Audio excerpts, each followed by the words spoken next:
Министерството за здравство го пушти во употреба новиот електронски регистар на сите здравствени работници.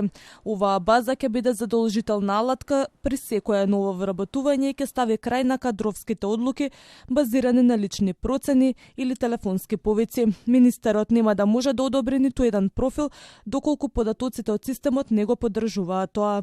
Ке имаме голема бројка на доктори во области кои што се повеќе комерцијални, да кажеме, а помалци имаме во профили кои што ни се неопходни во здравствениот систем, но немало интерес да продолжат понатаму. Веќе нема да биде така, бидејќи ние ги отвараме како Министерство за здравство слободни места за специјализации.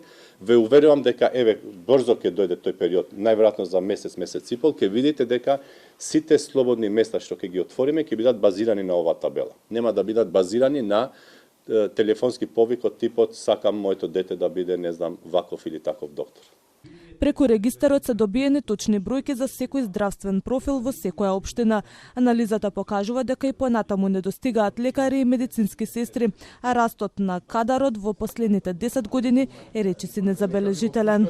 Сега во моментот, за жал, имаме недоволна организација на здравствените капацитети.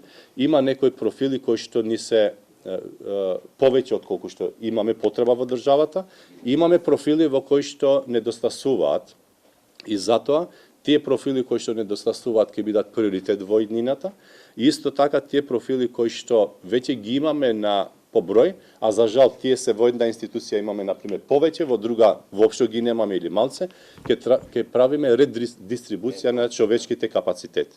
Во државата има вкупно 3779 здравствени установи, вработени се 32.383 лица, од кои 18.536 во јавниот, а 13.847 во приватниот сектор. Во приватното здравство има 9.040 лекари и тимови и 4.807 други профили. На секундарното и терциерното ниво работат 4.746 здравствени работници, а во јавните установи има 7.003 медицински сестри. Податоците се собрани од повеќе институции: Централен регистар, Агенција за вработување, комори, Управа за електронско здравство и Фондот за здравствено осигурување и ќе служат за подобро планирање и распределба на здравствениот кадар.